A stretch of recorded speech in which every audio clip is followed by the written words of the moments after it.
Hello everybody, welcome or welcome back to another video. If you are new here, my name is Jules and I have not filmed a video in a while. I have been on a bit of an unplanned hiatus. Long story short, I hit the famous YouTube burnout, which I would think I was right on time with actually after about 2 years. And we're still kind of figuring that one out, but I was very excited to make this video today. I just needed to get back on the horse. So today I wanted to explore these paints with you that I have been playing around with. They had like a bit of a buzz like earlier this year, last year. God, I can't even remember anymore. But they were there. What I'm trying to say is it's the Mijello Titanium Class Gouache. So I think most people here will be familiar with me, testing out watercolors on this channel. And for anyone who was about to tell me that there are new Roman Schmal colors, I know, okay.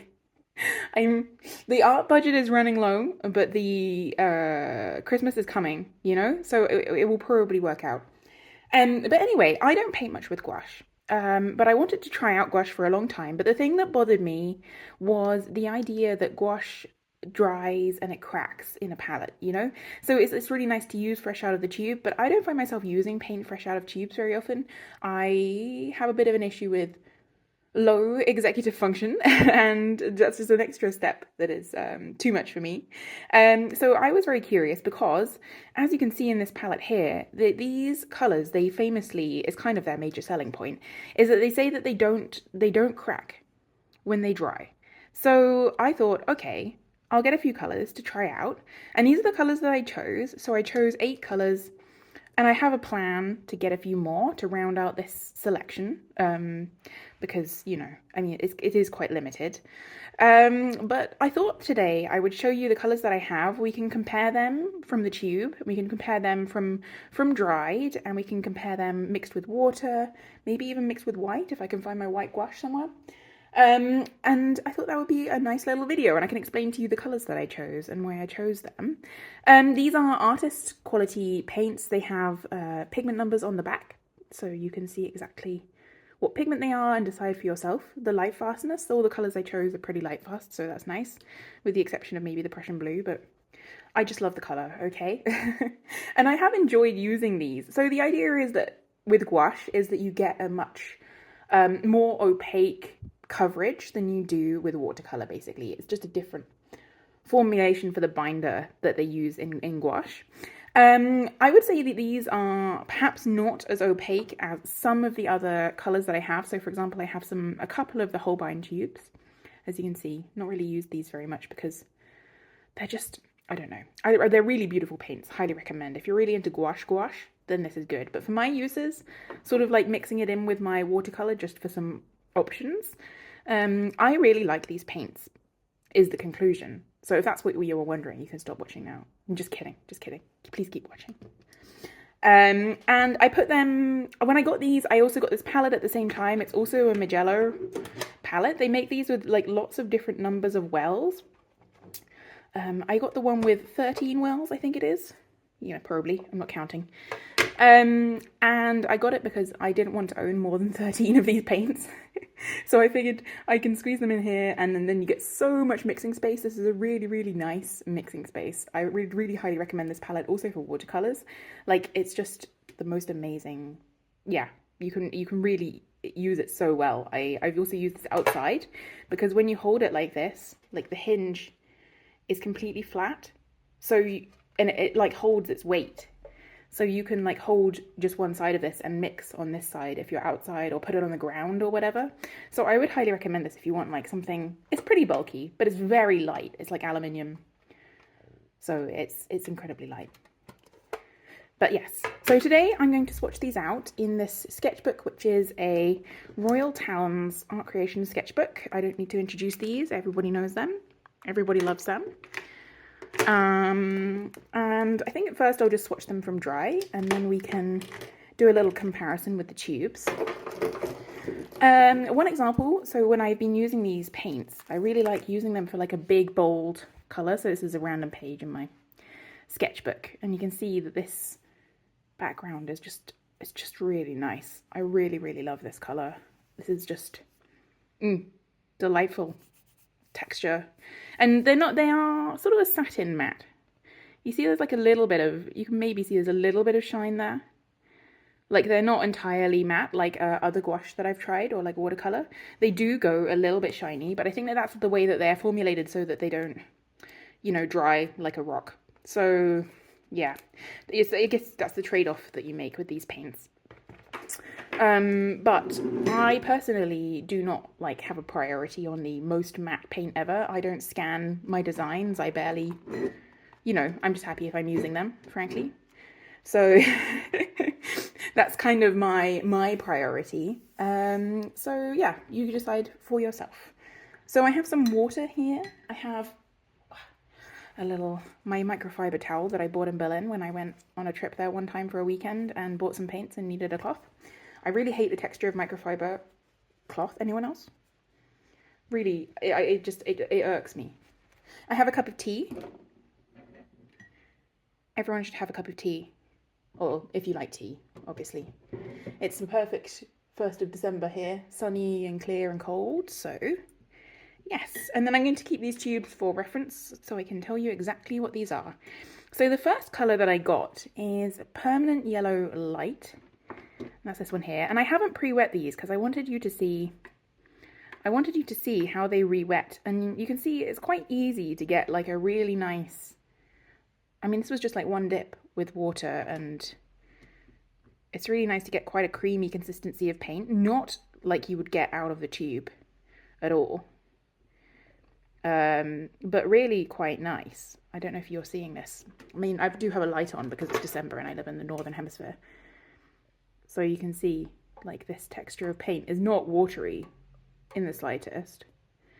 So that's like a good start, I guess. I might zoom you in a little.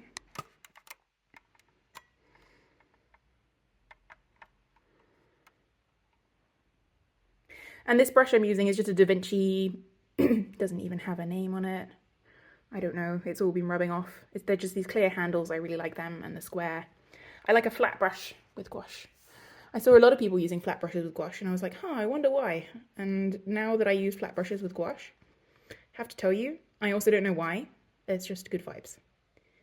I really like that you can cut really nicely into edges with these flat brushes and they're not expensive. So you can see here, I mean, there's kind of no point doing an opacity like line or something, but you have to believe me that these are pretty opaque. And if I then take some water, this is what it looks like with more water.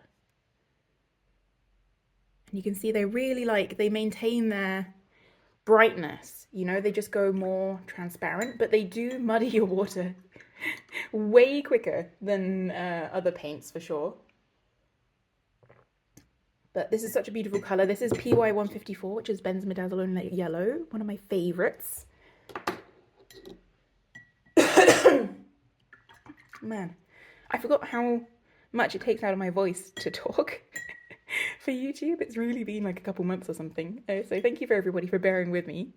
And one thing that happened was I started drum lessons. So I went on vacation, which is always like hell for schedule. And then I came back and I was sick. And then things were crazy with work. And then I started my drum lessons. So I've been also like a little bit fixated on learning drums, which has been really fun. And it turns out I'm not bad at it. So if anyone wants to start a band, let me know. I'm just kidding. But also, like, it's seriously been really, really cool. So yeah, I don't know. I didn't really want to like give you a blow by blow of like where I've been and what I've been doing, but that's the exciting things, I guess. But yeah, now I play drums and it's really good. It's been about 10 years since I played a musical instrument. This is Permanent Yellow Deep. It is PY65, and I bought it because I haven't owned a PY65 before. PY65 is Hansa Yellow Deep in a lot of other brands. Another beautiful, like, orangey sunflower yellow. And this is it with some more water. Look at the clean edge that you can get with that brush. Oh, so satisfying. I was thinking about using these to do some backgrounds on my Christmas cards for this year.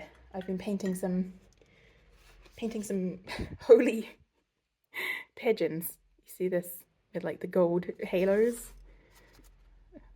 I made like 8 of these or something. They're not done, obviously, but I've been using the granulating watercolors for these. Sorry for the sidetrack, but don't they look really nice?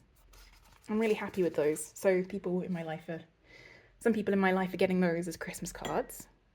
I think I use my art supplies most in November, December, out of all of the months of the year, just because of all of the art that I make for other people. I don't know. Yeah, and this sketchbook is almost done too. In fact, the binding's kind of falling apart because I used it a little bit rougher than I do some of my other sketchbooks. So this is the only red that I have in this paint, and it is Rose Madder. They call it Rose Madder. It's PR 176, which is the same pigment that a lot of companies use for their permanent alizarin crimson.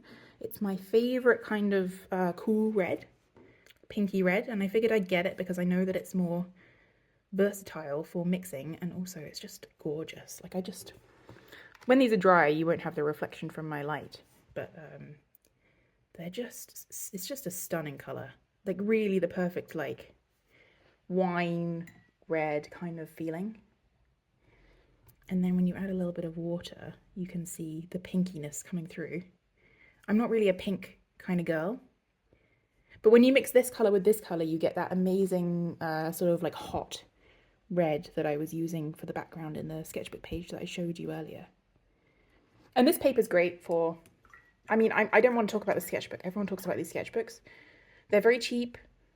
I get them from TK Maxx. Occasionally I go into TK Maxx and I see if they have Real Helen's art creation sketchbooks, and sometimes they do, and they're like $5 each, and I buy them, and then they sit on my shelf and I need to use them. So I'm on a buying ban from buying them just because they're too convenient. So this next color over here is looking the driest out of all of them, I think, and that's not really surprising because it's ultramarine blue. PB29 standard ultramarine blue. What did they call it something different? No, they call it ultramarine deep.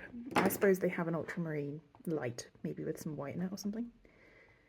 But this is just a standard ultramarine. I love ultramarine. I will not be. I know it's a basic opinion, but I really love it. But you can see it just wets and it just makes this creamy textured paint that just, I'll paint my fingers. It's just such a joy to use. I just really love it. I don't really mind if it's like perfectly opaque or not. It's also true that not all of the other like more traditional formulation of gouache is completely opaque, but this is opaque enough for me. I mean, wow. And the fact that you don't need to squeeze it from the tube to get that, ideal, but I won't bang on about that anymore. But this is a stunning ultramarine. I don't really see much of a granulation with it. I mean, I just think that the way the binder is formulated doesn't really permit that much granulation, but maybe we'll see in this slightly wetter swatch if we get any texture by the end. But yeah, so I bought these yellows because I never buy yellows. I don't really use that many different yellows. I mean, I own them in watercolors because I was curious to try them. But even then, I don't own like a lemon yellow. It's a kind of on my buy list, actually, to get a lemon yellow. But this is the Prussian blue. So this was PB27, standard Prussian blue. Beautiful, beautiful texture of the paint. It just, oh my gosh. It's like painting with, gosh, what is this texture? Like a really, like heavy cream or something? Like a whipping cream? I know people use that as an analogy for painting with gouache, right? When they're like, oh, you should have it like water, like tea, like something else. I don't know. No one ever taught me how to paint. But this is like so opaque and so deep in when you've got it like maximum full beans, maximum pigment opacity. But then when you add some water, it's still like when you add water, they still stay so vibrant, you know, they just are a little bit more transparent. And I have managed to layer with these before. I mean, you kind of have to do that thing where you know, put the more transparent layers down first and then add the more opaque layers on top. And then this next color, I do need to check this color here. I bought it because it's very unique. It's Mijello blue, and it is Mijello blue. So they named it after their company, so they must really mean it. And it's PB27, so the Prussian blue, with PR202, which is like Venetian red or something. Don't know what color they're using, what version of, I think that's synthetic iron oxide, PR202. No, it's PR202 is the quinacridone rose, like a quinacridone pink, right? That's what that says. Yeah. Anyway, it's a beautiful, like violet-y, really violet-y kind of blue. Isn't there a watercolor one with PR101 though? I think that's why I got confused. But you really, this is just such a gorgeous, gorgeous, deep, indigo-y blue. I didn't want to get, I wanted to get an indigo, really, but I decided to compromise and purchase the Mijello blue instead. Because just to get something different, you know? Like, this was really like, I didn't want to just get the same colors as I have in all of my other mediums, you know? And you can see here, like, what this looks like.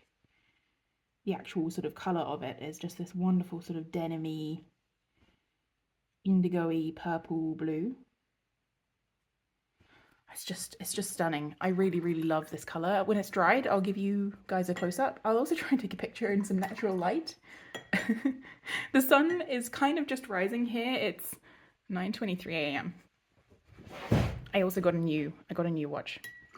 Thanks, Black Friday. Been waiting for that for a year. So these are the colors that I bought, and I kind of went for a little bit of a mixing palette, as you can tell. I didn't get a warm red. That's kind of on the agenda, if I was going to get another color. And I also didn't get a green, which is also kind of on the agenda, though. As you can see here, you can mix some beautiful greens with the colors that I chose. So I did get two earth tones, though. I got a cool earth tone and a warm earth tone. So my cool earth tone was this Van Dyke Brown, PBR7. So like, I was kind of going for like a raw umber. It's so funny because I remember in some of my watercolor videos, I was like, kind of bashing raw umber, saying like, oh, I don't know why anybody would use this color. I don't like this color. Well, joke's on me. I've been really into cool browns lately. I really like a grayish brown, like a, yeah, just like a cool earthy grayish brown. I've moved away from warm browns. Happens to everybody, I guess. And I think I'll do these vertically. Did I get paint on my... That's where that came from. That's just the reality of painting. And again, they re-wet really well. Earth tones sometimes really don't re-wet that well. But these are just so nice. I would really recommend them if you have the same qualms with regular gouache as I do, i.e. the cracking and having to use them from tubes.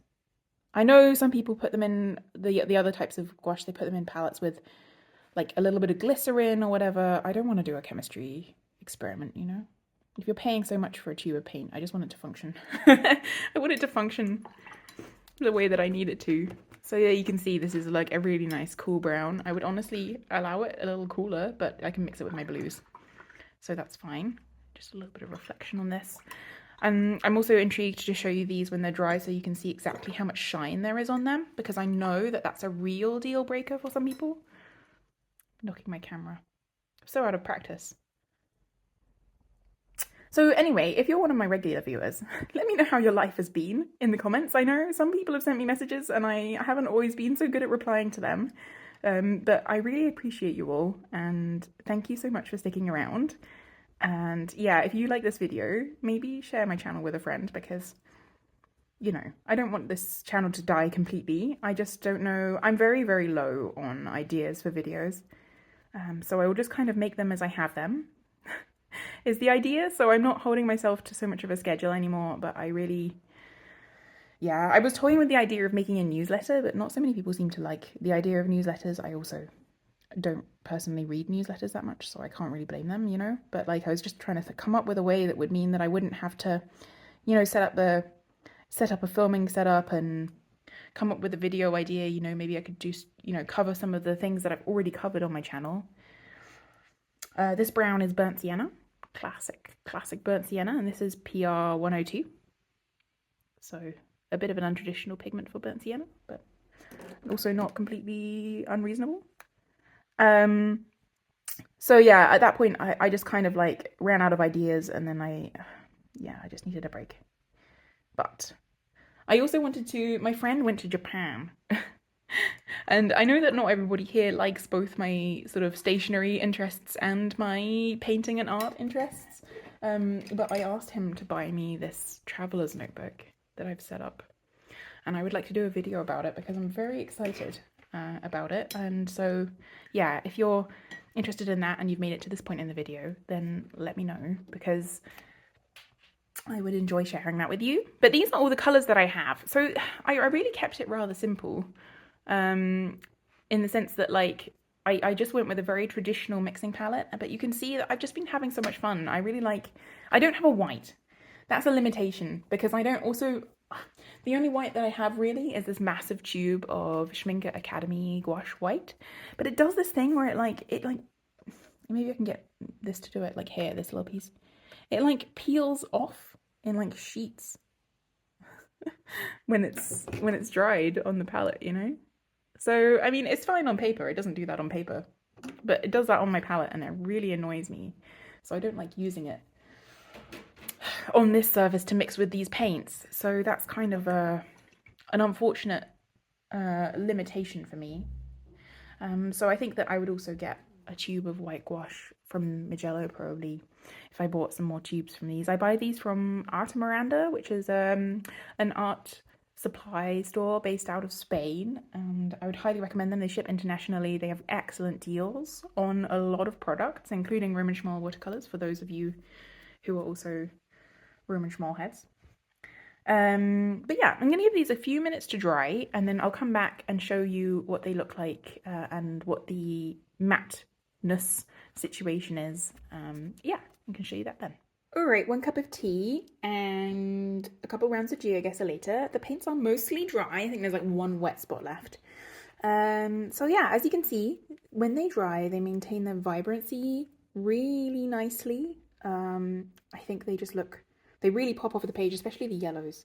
Like they're really, really good. And the ultramarine, you can see like maybe a little bit of texture there in like the more washed out area.